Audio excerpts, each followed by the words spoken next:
एक बुनियादी बात समझने की ज़रूरत है कि अगर आप एडिक्शन को एक जिस्मानी बीमारी समझ लें तो आपको आसानी होगी आगे बढ़ने में, क्योंकि जिसे हम नफ्सियाती बीमारी कहते हैं वो हवाई चीज़ है। हवाई चीज़ समझते हैं क्या होता है हवाई चीज़? जैसे कई लोग कहते हैं ना वो फलाने दा रिज़क हवाई रिज़क है, क्या मतलब होता है वाला इसका? यानी बहुत वाज़े नहीं है, बहुत को पक्का नहीं पता, कभी हो गया कभी ना होया। तो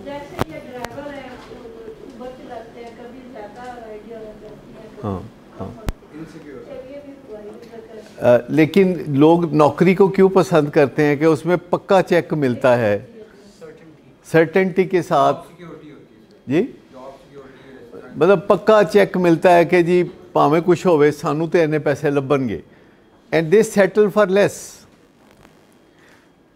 लेकिन जो लोग कारोबार करते हैं उनको रिस्क भी लेना पड़ता है, उनको घाटे में से भी गुजरना पड़ता है।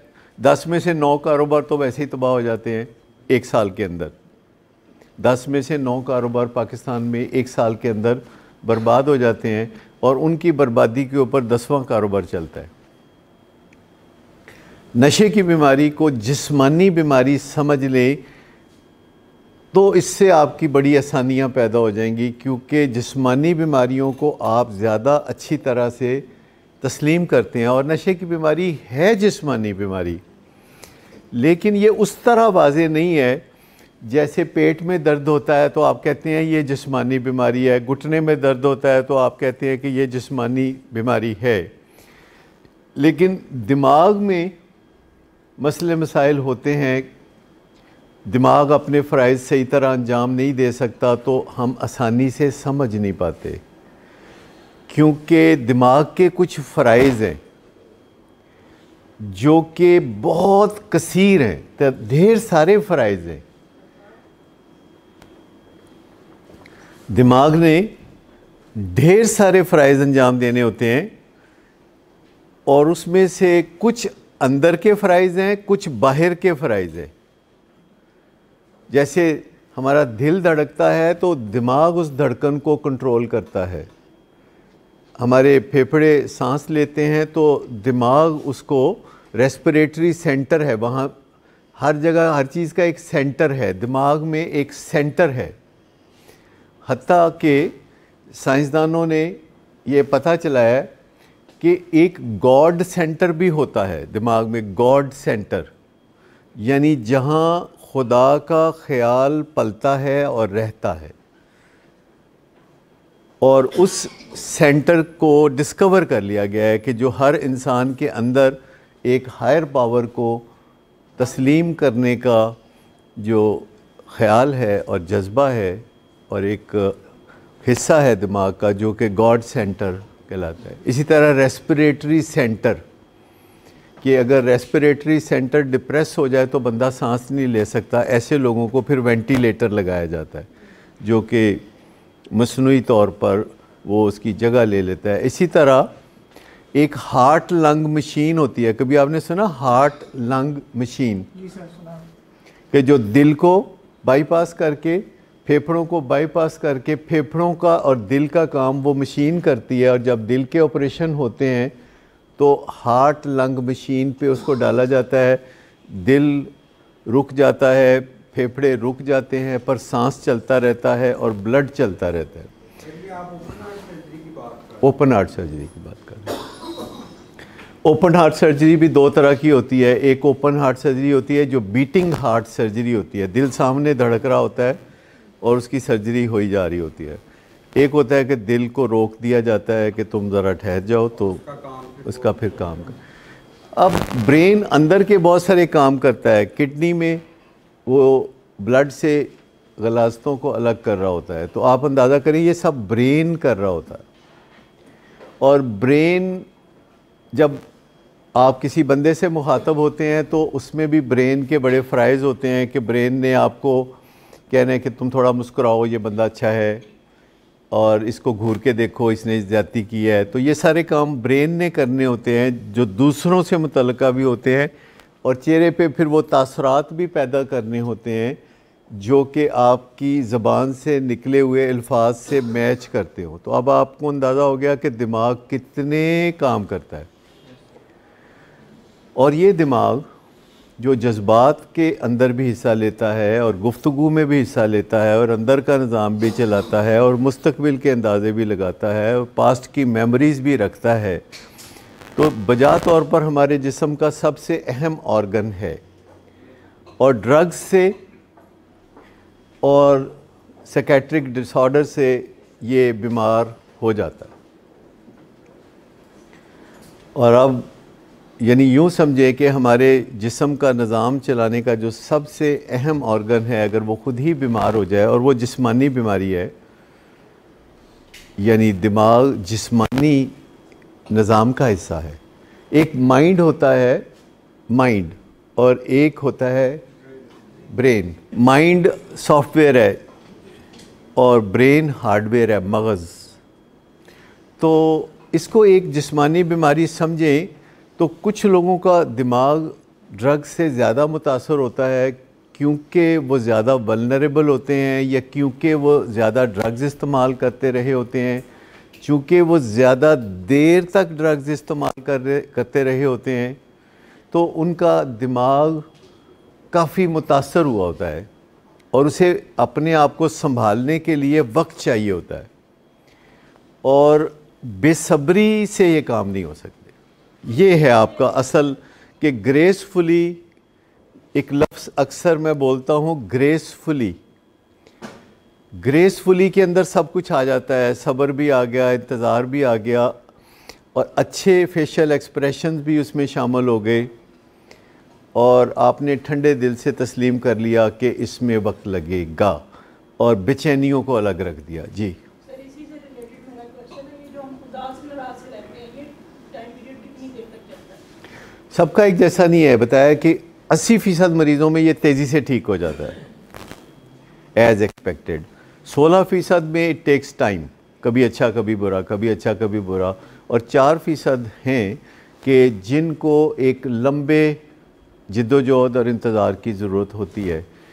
लेकिन हम आपको कहते हैं कि सबको इंतज़ार खुशसलूबी से करना आना चाहिए, क्योंकि ये कभी ना कभी हम सबको इंतज़ार करना पड़ता है।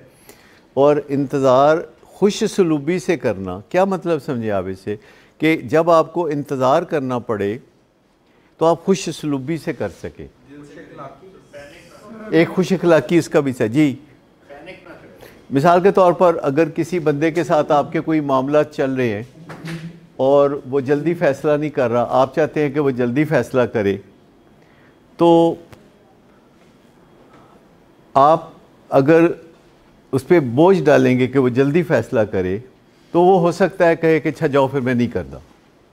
यानी जो काम आपके साथ उसने तय करना था, जो मामला तय करना था, तो कई लोग फिर झुंझुला के वो कह देते हैं कि फिर शॉर्ट आंसर है कि नो।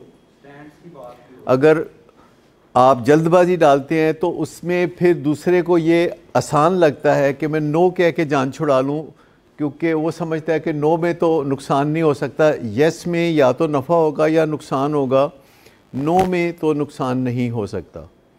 तो किसी के साथ भी जब आप मामला तय कर रहे हो और वो आपसे ज़्यादा वक्त चाह रहा हो, तो खुशसलूबी से वो ज़्यादा वक्त ग्रेसफुली उसको दे दिया जाए। हाँ, जैसे आप ये स्टैंड्स पे बात करते हैं, तो अक्सर जब आप स्टैंड्स पे बात करते हैं तो आपको मुश्किलात ज़्यादा बढ़ जाती हैं। अगर आप स्टैंड्स पे कोई बात नहीं करते तो आपको उससे मुश्किलात कम हो जाती हैं, आपके स्टैंड्स आज खुद नीचे आना शुरू हो जाते हैं, क्योंकि स्टैंड्स को कम करना आपके प्रोफेशनल का, काउंसलर का काम है। जब आप उसका काम अपने हाथ में लेना चाहते हैं तो फिर उसको लगने लगता है कि आप अभी रेडी नहीं हैं उस चीज़ को ग्रेसफुली एक्सेप्ट करने के लिए जो कि आपके ऊपर लागू की गई है। मैं आपको बताऊं कि जब आप किसी का अख्तियार अपने हाथ में लेने की कोशिश करते हैं तो लोगों को मुश्किलात पेश आती हैं। जैसे किसी ऑर्गेनाइजेशन में आप काम करते हैं और आप हर चौथे दिन जाके कहते हैं जी मेरी तनख्वाह बढ़ाओ, तो तनख्वाह बढ़ाने का फ़ैसला करना किसी सीनियर का काम है या फिर CEO का काम है। तो किसी का जो फ़र्ज़ है या किसी की जो ताकत है या जो किसी का अख्तियार है जो आप अपने हाथ में लेना चाहेंगे तो वो काउंटर प्रोडक्टिव होगा। सेल्फ़ रिकमेंडेशन जो है वो कभी भी कारआमद नहीं होती। अपनी रिकमेंडेशन ख़ुद करना।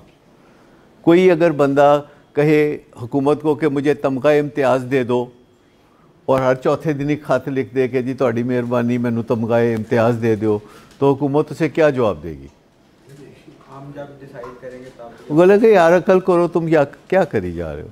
तो जो स्टैंड्स में होता है वो भी होता है। जी आप मंडे वाले सेशन में कॉन्वर्सेशन सिखाई जाती हैं, तो उसमें कल ही ये टॉपिक मतलब मंडे को डिस्कस हो रहा था कि जब इस तरह की कोई सिचुएशन होती है तो आपको कॉन्वर्सेशन एटलीस्ट से कर देनी चाहिए ताकि आपके जो इमोशंस होते हैं वो भी सामने आ जाए या जो अगले बंदे के इमोशंस होते हैं वो एक इन अ कॉन्वर्सेशन सामने आ जाए। तो are you talking about that conversation या you are talking about nagging on something? देखिए, एक तो सिंपल सी बात यह है कि अगर कोई बंदा इख्तियार रखता है और उसको दूसरा बंदा कह रहा है कि तुम्हारा इख्तियार मैं यूज़ करूँगा, तो इससे तो ख़राबी होगी। जैसे मैंने स्टैंड्स की बात की कि इख्तियार है किसी काउंसलर का जिसने स्टैंड्स बनाए हैं और या उसके माँ बाप और काउंसलर मिल के फ़ैसला करेंगे कि कौन से स्टैंड को सॉफ़न करना है, तो ये तो सही बात हो गई।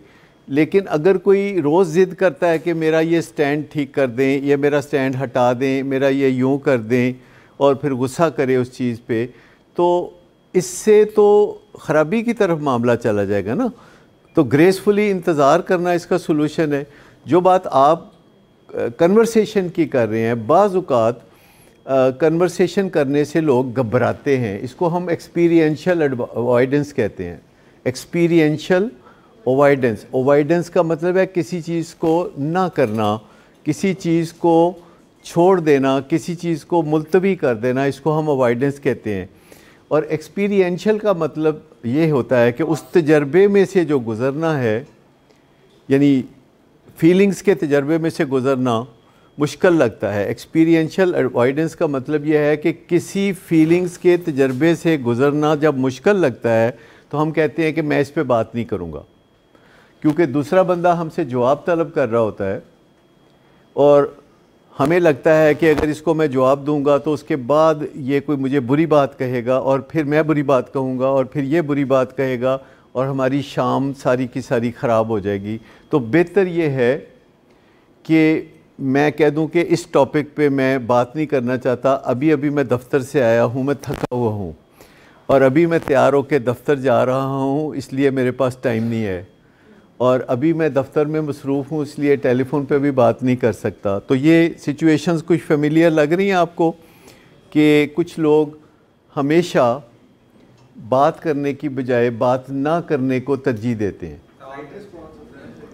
और उसमें कुछ हिस्टोरिकल चीज़ें भी हैं जो इंसान को सपोर्ट करती हैं। मिसाल के तौर पर हिस्टोरिकली इस बात को प्रमोट किया जाता है कि खामोशी अच्छी चीज़ है, एक चुप ते 100 सुख। हालांकि ये बात सही नहीं है। साइलेंस किल्स, साइकोलॉजी कहती है साइलेंस किल्स। देखिए, थोड़ी सी देर के लिए जो खामोश रहना है, दूसरे की इजाज़त आप ले लें। आप बोलें कि जी मैं अभी थोड़ा सा इस पे सोच विचार करना चाहता हूँ, तो घंटे बाद बात कर लेंगे। अभी 6 बजे हैं, 7 बजे मैं ख़ुद आ जाऊँगा आपके पास। ये एक और बात है। टाइम आउट लेना, स्पेस लेना, ब्रीदिंग स्पेस लेना, ये एक और बात है। लेकिन चूँकि साबका तजर्बे होते हैं हमारे कि अच्छा जब भी हमने बात की तो खपशप पड़ गई। अगर कोई ऐसा माहौल है तो पहले उसको सॉर्ट आउट करने की ज़रूरत होती है कि जब आप चाहते हैं कि आपको एक्सप्लेन किया जाए, आप चाहते हैं कि आपको एक्सप्लेन किया जाए, सनब ना किया जाए, आपको एक्सप्लेन किया जाए। तो जब दूसरा आपको एक्सप्लेन करे और आप खप डाल दें, रोना धोना शुरू कर दें, तो फिर दूसरा एक्सप्लेन नहीं करना चाहेगा, क्योंकि जब एक्सप्लेन करने से रोना धोना और खप होती है, अगर तो एक्सप्लेन करने से आप कहते हैं कि जी ठीक है मैं आपकी बात को समझ गया हूँ, आप हमेशा मुझे इसी तरह समझा दिया करें तो मैं इसे हमेशा इसी तरह समझ जाया करूँगा, तो फिर तो ठीक है। लेकिन ये सारी चीज़ें जो है हेल्दी नहीं है, एक्सपीरियंशियल अवॉइडेंस हेल्दी नहीं है, अनहेल्दी है। ये डिमांड करती है कि आपको सीखने की ज़रूरत है, और ये एक माइक्रो एडिक्शन है, micro addiction. It's a part and parcel of bigger addictions, macro addictions. Macro addictions वो होती हैं जो नज़र आती हैं, और माइक्रो एडिक्शंस वो होती हैं जो पसे पर्दा होती हैं, दिमाग के अंदर चलती रहती हैं, और ज़रूरी नहीं कि वो नज़र आएँ। कभी वो नज़र आती हैं, कभी वो नज़र नहीं आती। अगर कोई एक्सपीरियंशियल अवॉइडेंस में से गुज़रना चाह रहा है कि चंगी भली शाम में फ़र्स्ट क्लास है, टीवी प्रोग्राम में देख रहा हूँ, अगर अब मैं अपने बेटे से बात करूँगा जो कि आके बात करना चाह रहा है, तो माहौल सारा ख़राब हो जाएगा, मौसम गंदा हो जाएगा सारा।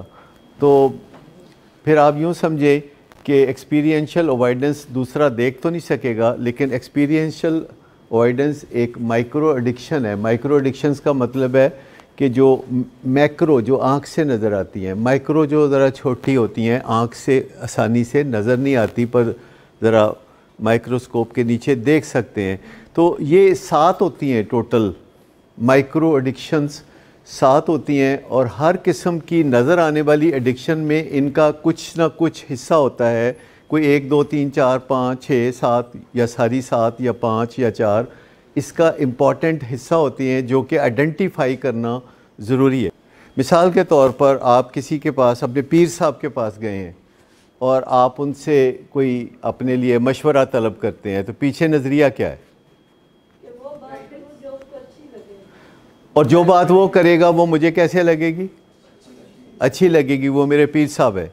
लेकिन अगर मैं अपनी अम्मी से बात कर रही हूँ और मुझे पता है कि मेरी अम्मी ने मुझे रोक टोक करनी है, और मैंने उनकी बात ना पहले कभी मानी है ना मैंने माननी है, तो फिर जब मैं अम्मी से बात करूं तो उसका नतीजा क्या निकलेगा? क्योंकि पीछे नज़रिया क्या है कि मैं केड़ी मननी है अपनी मेरी।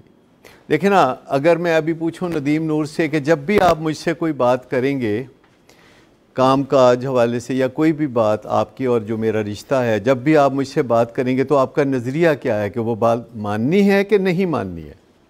माननी। ठीक। अब इस नज़रिए से जब हम मिलेंगे तो चांसेस हैं कि स्मूथली मामला तय हो जाएगा। लेकिन अगर आपका नज़रिया अंदर खाने ये हो कि मन्नी मुन्नी में कोई नहीं, चक्कर देना है कोई, अब ये नज़रिए से फ़र्क पड़ेगा ना, उस नज़रिए से ये मेरे पास आ रहे। लेकिन अगर आप कहते कि पता नहीं, देखेंगे, गल करांगे तो फिर देखेंगे। एक होता है कि किसी बंदे के बारे में प्री मेडिटेटेड नज़रिया। प्री मेडिटेटेड का मतलब है सोचा समझा नज़रिया, लिखी पड़ी बात। लेकिन मैं आपको बताऊं कि जब भी आप किसी के पास जाते हैं तो एक प्री मेडिटेटेड, सोचा समझा नज़रिया होता है उस बंदे के बारे में। हमें उसको सॉर्ट आउट करने की ज़रूरत है। उससे बहुत आसानियाँ हो जाएंगी कि एक बंदा जो है अपने माँ बाप के हवाले से अगर तजर्बा रखता है कि माँ बाप ने उसको बारहा डिच किया, नुकसान पहुँचाया, मुसीबत में तन्हा छोड़ा, तो फिर वाकई उनकी बात नहीं माननी चाहिए माँ बाप। लेकिन अगर माँ बाप ने हमेशा मुश्किल में साथ दिया, कभी तन्हा नहीं छोड़ा, और हमेशा अपने मुंह का निवाला भी देने की कोशिश की, तो फिर उनका नाम एक लिस्ट में लिख लिया कि इस बंदे दी गल मैं मननी है, इस बंदे दी गल मैं मननी है। ये हम देखो की कहता है, जो भी कहेगा मैं मननी है। पहले ही दुनिया का मुश्किल तरीन काम है अपने गिरेबान में झांक के देखना। लेकिन हम चाहें तो सीख के ये काम कर सकते हैं। ये मुश्किल तरीन काम जो दुनिया का है वो अपने गिरेबान में झांकना। इससे पहले हम अपनी आसानी के लिए अपने बुज़ुर्गों के गिरेबान में झांक के देख सकते हैं। बुज़ुर्गों से मेरी मुराद है माँ बाप और चचा ताया और मामू खाला और नाना नानी दादा दादी। ये इनसे मेरी मुराद है कि उनके गिरेबान में झांक के देखना चाहिए या पता करना चाहिए कि उनके साथ ज़िंदगी में क्या क्या ख़राबियाँ हुई थी और कैसे वो खसारे में गए, कैसे उन्होंने नुकसान उठाए, कैसे वो बीमारियों में घिर गए, कैसे वो मुसीबतों में घिर गए। ये जो स्टडी है जिसे हम कहते हैं फैमिली, जिसे हम नाम दे रहे हैं फैमिली ऑटोबायोग्राफी, फैमिली ऑटोबायोग्राफी। अगर आप किसी की ऑटोबायोग्राफी से फ़ायदा उठा सकते हैं तो वो आइडियली अपने अब्बा अम्मा की ऑटोबायोग्राफी से फ़ायदा उठा सकते हैं, खाला मामू चचा इनकी ऑटोबायोग्राफी से फ़ायदा उठा। अगर आपको पता हो, जो कि आप पता कर सकते हैं, आप अपनी अम्मी से पूछ सकते हैं कि आपके नाना नानी कैसे थे, आप अपनी अम्मी से पूछ सकते हैं कि दीगर लोग जो फैमिली में, पहले अब्बा से पूछ सकते हैं कि ताया जी कैसे थे, दादाजी कैसे थे। ये मैं बहुत आपको एक अहम टिप दे रहा हूँ ताकि पेपर आउट हो जाए, आपकी ज़िंदगी का पेपर आउट हो जाए और आप अपनी ज़िंदगी में वो नुकसान उठाने से बच जाएं जो कि आपके बड़ों ने उठाए थे। लेकिन अमूमन हम बड़ों को ख़ताओं के पहलुओं से या ख़ताओं के फ़िल्टर से नहीं देखना चाहते। हमें सिखाया जाता है कि बुज़ुर्गों को ख़ताओं से पाक समझा जाए, क्योंकि जब कोई दुनिया से चला जाता है तो हम कहते हैं बहुत अच्छे इंसान थे। फिर ये एक फ़िक्रा लाजमन हमारे मुंह पे आता है कि बहुत अच्छे इंसान थे, फिर हम उनका हिसाब किताब छोड़ देते हैं। लेकिन अपनी बेहतरी के लिए अगर हम ऑटोबायोग्राफ़ी, अपने बुज़ुर्गों की ऑटोबायोग्राफ़ी स्टडी कर लें तो हम ज़िंदगी में बहुत आसानी से फलाह की तरफ जा सकते हैं। और इससे भी बढ़कर यह है कि अगर हम अपने गिरेबान में झांक के देख लें, लेकिन हम दूसरे के मामला, प्रोजेक्शन, दूसरे का कसूर है, उसका कसूर है, उसका कसूर है, वो करते रहते हैं। एक सादा सी जेनेटिक स्टडी आप कर सकते हैं कि हमारे ख़तरनाक एरियाज़ कौन कौन से हैं, कौन से गड्ढे हैं जिनमें हम गिर सकते हैं, कौन सी दीवारें हैं जिनसे हम टकरा सकते हैं। तो ये जानना हमारे लिए बहुत कारआमद होगा और उसके बाद हम अपने गिरेबान में झांक के देख लें। और ये दुनिया का और भी बहुत ही मुश्किल काम है, लेकिन जो बंदे ये काम कर लें उनकी ज़िंदगी सुखी हो जाएगी। नशा सिर्फ़ इसलिए लोग शुरू करते हैं कि उनका मूड ख़राब रहता है, उनका मूड काबिल बर्दाश्त नहीं होता, इसलिए लोग नशा शुरू करते हैं। और उसमें से कुछ नशे मासूम समझे जाते हैं और कुछ नशे बहुत बुरे समझे जाते हैं, जैसे शराब का नशा, चरस का नशा। लेकिन चाय का नशा समझा जाता है ठीक है, खैर है। सिगरेट के बारे में भी सादा सिगरेट कह के तो लोग बात आगे बढ़ा देते हैं। लेकिन जब भी बंदा नशा करता है तो ये तय है, साइंटिफिकली तय है कि अब उसकी ज़िंदगी में करैक्टर डिफेक्ट्स आना शुरू हो जाएंगे, क्योंकि वो अपने असली ब्रेन के साथ काम नहीं कर रहा। अब उसे गिल्ट नहीं होगा क्योंकि उसने नशा किया हुआ है, अब उसे शेम फील नहीं होगी क्योंकि उसने नशा किया हुआ है। और अब वो आगे कदम बढ़ा देगा गलत काम करने के लिए क्योंकि उसने नशा किया, उसने शराब पी हुई है, तो अब वो आगे काम बढ़ा देगा। फिर उसके लिए बहुत आसान हो जाएगा कि वो गलत काम करे जब वो नशा कर लेता है। जी, उसके अंदर वो जो एक ज़मीर है या जो क्रिटिक है या जो उसके अंदर एक तनकीदी पहलू है वो नहीं होगा। वो अपने आप को गौर से गलत काम करते हुए देखेगा नहीं और वो गलत काम करता रहेगा। लेकिन अगर आप जानते हैं तो आपको पता है कि जितने लोग भी सरकारी अहलकार होते हैं उनका नशे में फंसने का इम्कान बहुत ज़्यादा होता है, क्योंकि देखिए पुलिस का महकमा है जिसमें लाखों की तादाद में लोग पुलिस में मुलाजिम हैं और उनको मुफ्त की शराब मिलती है कि नहीं मिलती? अच्छा, जब उनको मुफ्त की शराब मिलेगी तो वो पिएंगे कि नहीं पिएंगे? जब वो पिएंगे तो फिर वो अल्कोहलिक भी तो बनेंगे ना। तो मुझे बताइए कि पुलिस का मुलाजिम होने में ये एक बहुत बड़ा ख़तरा है कि आप अल्कोहलिक हो सकते हैं क्योंकि आपको मुफ्त की शराब मिलेगी।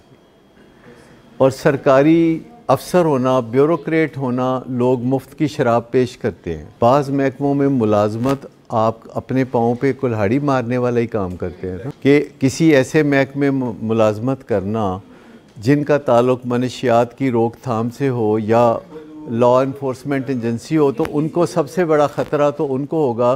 तो मुझे बताइए कि ये एक काफ़ी ढका छुपा ख़तरनाक सा फील्ड है कि जिसमें आप जर्नलिस्टों को लोग शराब तोहफे में देते हैं। ठीक, जर्नलिस्टों को भी, क्योंकि किसी को शराब देना जो है इसका मतलब ये है कि आप उससे नाजायज़ काम भी करा सकते हैं। देखिए, अगर आपको पहले ही पता है कि आप वल्नरेबल हैं, अपनी वल्नरेबिलिटी को पहचानना ये एक बहुत सेफ्टी है, बहुत बड़ी सेफ्टी है। अपनी कमज़ोरी को पहचानना, अपनी वल्नरेबिलिटी को पहचानना, और हम सब एक तरह से वल्नरेबल होते हैं, हम सब वल्नरेबल हैं। देखिए, जो आपके माँ बाप होते हैं उनका आपके साथ तजर्बा होता है, उन्होंने आपके साथ 20 साल गुजारे होते हैं, बाज़ औक़ात ज़्यादा गुजारे होते हैं या कम गुजारे होते हैं, और आपके प्रोफेशनल्स का बहुत सारे लोगों का तजर्बा होता है। अगर मुझे किसी भी पेशेंट की वालदा ये कहे कि इसकी जीन्स में से चरस निकली है, जो कि ये कहता है कि पुरानी पड़ी हुई है किसी दोस्त की, तो उसका मतलब क्या होगा? ताज़ा है कि बासी है? जी, ताज़ा है ना? क्यों बोला ताज़ा क्यों है? क्योंकि पुरानी जो पड़ी है, क्योंकि ऐसी चीज़ों को कोई बासी नहीं होने देता। हमें अपने फैमिली मेम्बर्स पे एतबार है, हमें अपने बच्चों पे एतबार है, पर उन बीमारियों पे एतबार नहीं है। मुझे बताएं कि बीमारियों पे एतबार कर सकते हैं आप? ठीक है ना, अगर हमारे अपने बच्चों पे हमें एतबार है तो वो तो ठीक बात है, लेकिन वो जिन बीमारियों से गुज़र रहे हैं उन बीमारियों को समझना ज़रूरी है, और उन बीमारियों पे एतबार करने की ज़रूरत नहीं है। हुन भी सोच दो कि मैं नशा करांगा, तो इसका जवाब क्या है? मुझे बताइए कि आप सब ने अपने अपने बच्चों से कभी ना कभी वादा लिया था कि नहीं? क्या आपने अपने कभी बच्चे को कहा था कि वादा करो कल तुम्हें बुखार उतर जाएगा, वादा करो कल से तुम खांसी नहीं करोगे? ठीक है ना, ऐसा तो कोई वादा हम नहीं लेते। लेकिन जब कोई बच्चा हमें कहता है कि हुन भी तो शक है कि मैं नशा करांगा, तो आपने कहा पता नहीं, अल्लाह खैर करे, मतलब आप कहते हैं कि let's hope for the best.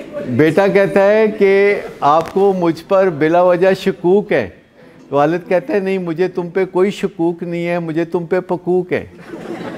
ये भी बड़ा कॉमन ट्रेंड है कि जब बंदा अर्ली रिकवरी में होता है, नया नया घर गया होता है रिहैब से, तो वो बड़ी अच्छी अच्छी बातें करता है, अच्छी अच्छी बातें। वो नेकी की बातें करेगा कि मैं यूनिवर्सिटी जाना चाहता हूँ, मैं जो गुज़रा हुआ ज़ाया किया हुआ वक्त है उसको पूरा करना चाहता हूँ, मैं तबलीगी जमात वालों के साथ जाना चाहता हूँ, चिल्ला करना चाहता हूँ, मुझे उम्रे पे क्यों नहीं भेज देते? कहते यार अच्छी अच्छी बातें ना करो, नज़र लग जाती है।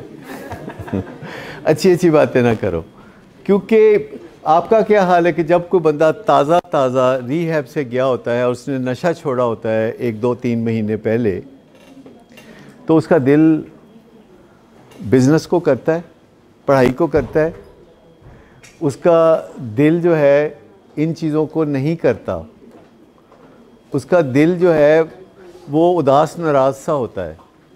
उदास नाराज़ होना बिल्कुल एग्जैक्टली नॉर्मल बात है। सारे पेशेंट तो एक जैसे नहीं रिकवर होते, कुछ ज़रा फास्ट होते हैं, कुछ ज़रा स्लो होते हैं, और उसकी मुख्तलिफ़ वजूहात होती हैं। उन्होंने कितने साल नशा किया, उनकी जीन्स कैसी हैं, और दीगर मामलात कैसे हैं, इन सब चीज़ों को अगर जहन में रखें तो हर पेशेंट के अंदर जो रिकवरी है वो एक नया रूप लेके सामने आती है। पर कुछ चीज़ें कॉमन भी हैं, कुछ चीज़ें हैं जो सिक्के बंद चीज़ें हैं, जैसे अच्छी अच्छी बातें करना। अगर आपको सिर्फ ये इल्म हो कि इन दिनों रीहैब के पोस्ट रीहैब डेज़ जो होते हैं, पोस्ट रीहैब डेज़ जो होते हैं, उसमें उदास नाराज़ होना नॉर्मल बात है, और जो लोग इन दिनों में उदास नाराज़ नहीं होते, ठीक ठाक खुशबाश होते हैं, उनको शुक्राने के नफल अदा करनी चाहिए। यानी जो लोग जिन पे अल्लाह का फ़ज़ल इतना क्विक हो जाता है कि वो नशा छोड़ने के 2-3 महीने बाद हंसने खेलने लगते हैं, तो उनको हमेशा अल्लाह का शुक्र अदा करना चाहिए कि रिकवरी उनके अंदर इतनी फास्ट आ रही है। जब भी आपको कोई कहता है कि जिसका इलाज उसकी मर्ज़ी के ख़िलाफ़ शुरू हुआ था, तो जब भी वो कहता है ना 10 दिन कम कर दें, 20 दिन कम कर दें, तो इसका आसान इलाज है कि बेटा अगर मैं तुम्हें कहूँ कि 10 दिन और कर दो, कि जो फरमाइश वो आपसे कर रहा है, तो बोलो कि देखो मैं तुम्हारी माँ हूँ, मेरा माँ होने का बड़ा हक़ है, तो क्यों नहीं तुम 10 दिन ज़्यादा कर लेते। सिंपल सी बात यह है कि अगर कोई 90 दिन के ऊपर पहुँच के भी अपने इलाज को दिल से तस्लीम नहीं करता और उसका फ़ायदा तस्लीम नहीं करता, तो इसका मतलब है कि अभी वो कच्चा पक्का है। ज़हन में ये क्यों है कि कई साल नशा करने के बाद जब आपको इलाज का मौका मिलता है तो आप हर दिन इलाज में से निकलने के लिए ज़हन बनाते हैं? इसका ट्रांसलेशन क्या है, इसका मतलब क्या है? कई साल बंदा नशा करते हुए उस दिन तो कभी ख्याल नहीं आया कि मुझे इतने साल हो गए हैं, मुझे उदास होना चाहिए घर वालों के लिए। वो तो पता ही नहीं लगता कि रात कब घर आना है, सुबह कब जाना है, कब उनके साथ मिलना मिलाना है, कब उनके साथ टाइम स्पेंड करना है। तो कभी ये क्यों नहीं ख्याल आता कि डॉक्टर साहब अगर मेरे इलाज में कोई कमी रह गई है तो मुझे बेशक कुछ दिन और रख लें। मैं आपको बताऊं कि आपको किसी ना किसी को ट्रस्ट करना होगा। ये बाद में पता चलेगा कि वो ट्रस्टवर्दी था कि नहीं, लेकिन आपको माँ बाप को ट्रस्ट करना होगा और माँ बाप ने आपके लिए जिनको चुना है उनको ट्रस्ट करना होगा। अगरचे ये बड़ा मुश्किल होता है, अगरचे ये बहुत मुश्किल होता है। जब आपके माँ बाप हमें चुनते हैं तो आप एक चांस ले सकते हैं, एक रिस्क ले सकते हैं, एक रिस्क ले सकते हैं। जब आपके माँ बाप आपके लिए हमें चुनते हैं तो आप एक रिस्क ले सकते हैं कि अच्छा यार हमारे माँ बाप ने चुना है तो लेट्स सी, ठीक है ना, देखते हैं क्या होता है। और अपने आप को ढीला करके उनके सुपुर्द कर देना कि अच्छा मैंने तो ये सब कुछ किया तो अब आप अगर कुछ मेरे लिए कर सकते हैं मेरे माँ बाप के साथ मिल के।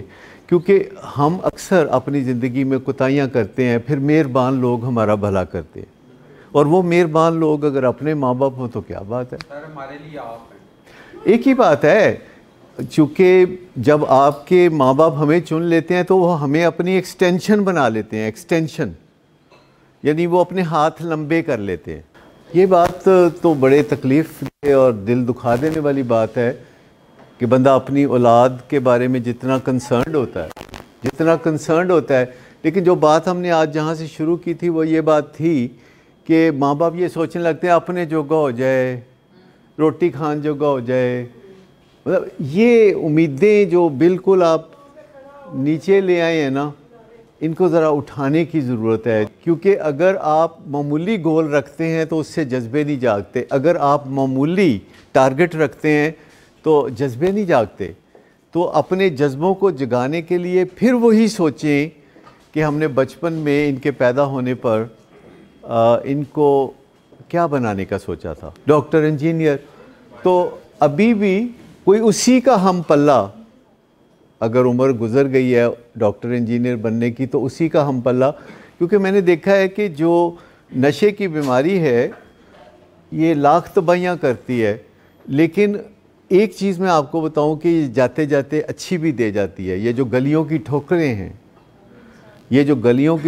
हैं, ये काफ़ी अकल भी दे जाती हैं। ये बात थोड़ी समझने की है। मैं आपको बताऊं कि ये जो गलियों में ठोकरें खाता है बंदा नशे के 5-7 साल ज़माने में, उनसे जो दिमाग की रगें खुलती हैं ना, बहुत दफ़ा मैंने ऐसा देखा है कि वालिदैन को इतनी आदत हो जाती है रोज़मर्रा मुसीबतों की। ये भी एक माइक्रो एडिक्शन है।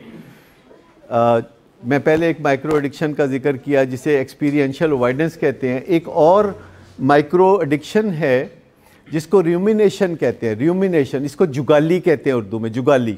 कई दफ़ा मेरे पास काउंसलिंग के लिए मियाँ बीवी आते हैं और वो 1.5 घंटा बैठ के तो बताते रहते हैं कि उनके खामद ने और बीवी ने कितने बुरे सलूक उनसे किए हैं। तो मैं उनसे पूछता हूँ कि अच्छा फिर उनसे की चाहते हो, know what do you want. अगर आपके पास अलादीन का चिराग हो तो आपको क्या चाहिए? कहते पता नहीं। यानी आपने कभी सोचा है कि कोई मियाँ बीवी काउंसलिंग के लिए किसी डॉक्टर के पास गए हैं और उसको बताते हैं कि मेरा खामद मार पिटाई करता है, ख़र्चा नहीं देता, शराब पीता है, फलाना करता है, टमकाना करता है। अच्छा कई दफ़ा तो मैं पूछूँ ना कि अच्छा अब आपको क्या चाहिए, व्हाट डू यू वांट? कहते हैं कैनेडा की नैशनैलिटी मिल जाए ना तो बहुत अच्छा। यानी ऑनेस्टली कि आए हैं अपने खामद के और बीवी के ताल्लुकात ठीक करने। और मैं पूछता हूँ अच्छा अगर आपके पास अलादीन का चिराग हो, मैं जानना चाहता हूँ कि अच्छा अब सोल्यूशन की तरफ आते हैं। चले सोल्यूशन की तरफ आते हैं। इसको र्यूमिनेशन कहते हैं, र्यूमिनेशन। अच्छा एक और चीज़ होती है नेगेटिव अप्रेजल। देखिए रूमिनेशन एक माइक्रो एडिक्शन है। जितने लोग भी एडिक्शन में मुब्तला होते हैं वो ये करते रहते हैं कि किसी ना किसी का बताते रहेंगे कि वो कितना पैड़ा है, कितना पैड़ा है, कितना पैड़ा है, ये कहते रहेंगे। और सारी तवज्जो उनकी यही होती है कि मुख्तलिफ अल्फाज में किसी की बुराइयाँ अपने फैमिली मेम्बर की जो कि एडिक्शन में अब बताते रहे। अच्छा, इसका एक और है माइक्रो एडिक्शन जिसे नेगेटिव अप्रेजल कहते हैं। और नेगेटिव अप्रेजल पता है क्या है? और डॉक्टर साहब इन्हें नहीं ठीक होना, या किसी को भी कहना है इन्हें ठीक नहीं होना। सारा दिन आप उसे ठीक करने की कोशिशें करते हैं और शाम को फिर आप अपने हस्बैंड या वाइफ को कहते हैं अपने बच्चे के बारे में, कहने ठीक नहीं होना। ये माइक्रो एडिक्शन है। ये माइक्रो एडिक्शन है कि सारा दिन वो इसी चीज़ को लेके चल रहे होते हैं कि माइंड में कि इन्हें ठीक नहीं होना। तो मुझे बताइए कि उनकी एनर्जी का क्या बनेगा जो वो खर्च करें। एक और माइक्रो एडिक्शन है जिसे कहते हैं हॉस्टिलिटी एंड एग्रेशन। तो हॉस्टिलिटी पता क्या होती है? एक चेहरा ऐसा बना लेना कि उसको वसीला सा चेहरा बना के दिखाना। तो ये जो माइक्रो एडिक्शंस है इनको भी ठीक करने की ज़रूरत है। यानी बजाय इसके कि आप सारा दिन उसकी बुराइयों पे नज़र रखें, आप कोई ऐसा सोल्यूशन ढूंढे जिससे कोई रास्ता निकले, कोई सोल्यूशन ढूंढे, कोई सोल्यूशन। देखिए, इंसान बड़ी दिलचस्प बला है कि वो किसी मसले को हल करने के लिए बाज़ औक़ात नए मसले पैदा करता है। और ये आम लोग भी करते हैं, ये मुल्कों के साथ करते हैं, ये सियासी जमातों के साथ करती हैं। तमाम वालदैन को ये फ़िक्रा किसने सिखाया है कि तू रोलेंगा साढ़े मरन तो बाद, जिन्ना चिर असी जूने आ तू कर लै मौजा, फिर तू जेल जाएगा, फिर तू रोलेंगा। ए जिहड़ियां तेरियां ऐशां लगियां हुई ने ना, ए साढ़े होंदियां लगियां हुई। मुझे बताइए कि कौन है जो ये स्क्रिप्ट देता है माँ बाप को? ये कोई जद्दी पुश्ती चलती आ रही हैं ये चीज़ें। और मरीज़ पता क्या सोच रहा होता है? कहता अगले साल तो मैं नशा छड़ देना है, की गल्लां कर रहे हैं। क्योंकि हर मरीज़ जड़ा कह रहा होंदा ना, मसलन अगला साल तो बड़ी दूर की गल है, किसी को पूछ के देखो तो अगले हफ्ते छड़ देना। मतलब ये एक फ़िक्रा, और वाकई वो उसमें इरादा होता है। जिसने वज़न कम करना होता है ना, वो को पूछ के देखो, कहता बस मैं कर रहा घट। तो हर बंदा कम से कम एक छोटा मोटा इरादा, छोटी मोटी ख्वाहिश तो रखता है ना। और आप उसे कहते हैं कि नहीं तू रुलेगा। मतलब है माँ के मुंह से या बाप के मुंह से ख़ास तौर पर ये सुनना कि तू मेरे सिर ते मौजा करना पे जो मैं मर जाऊँगा तो फिर तू रुलेगा। मतलब इतना ये जो पेशीन गोइयाँ हैं, इतना नजूम पुना करने की ज़रूरत क्या है? मान लिया कि लोगों को देखा होता है, लेकिन अपने औलाद को जो अभी 24 साल की या 26 साल की है और जो दिल में ये सोच रहा है या सोच रही है कि मैं छड़ देंगा नशा, 30 साल दा होके छड़ देंगा, उनको कैसा लगेगा जब उनके वालिदैन कह देंगे तू नहीं ठीक हो सकता, मुक गई गल, तू जेल जाएगा। एक रिसर्च हुई थी कि जेल में जाने वाले जो लोग थे, अगर आज भी जाके आप कोट लखपत जेल में तमाम वहाँ जो कैदी हैं उनसे पूछें कि तुम्हारे माँ बाप ने कभी तुम्हारे जेल जाने की पेशगोई की थी कि नहीं, तो 80% बताएंगे कि उनके माँ बाप ने उनके जेल जाने की पेशगोई की थी। लेकिन इसका मतलब ये नहीं कि वो पेशगोई की वजह से जेल गए।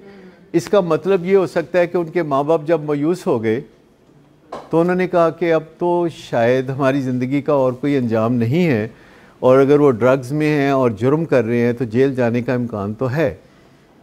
लेकिन आप सहारा ले सकते हैं उन चीज़ों का जो हो गुजरी हैं, बजाय आपके फ्यूचर के बारे में आप बातें करें।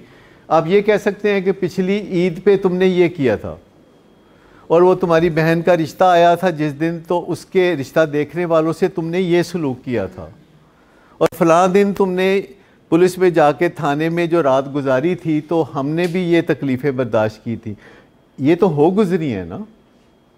और ये बातें उस वक्त नहीं कहनी जब कोई हल्ला गुल्ला हुआ हो, ये बातें उस वक्त कहनी है जब आराम से आपके पास वो बैठा हो, गोद में सर रख के माँ के, और ख़ुद भी परेशान हो, तो माँ से कहे कि बेटा याद है तुमने 3 महीने पहले फ़लाँ बंदे से जो उधार लिया था और उसने आके तो दरवाज़ा आधी रात को खटखटाया था, तो हमारी कितनी बेइज्जती हुई थी, महल्ला सारा जाग गया था और वो कह रहा था मेरे कड्डो पैसे।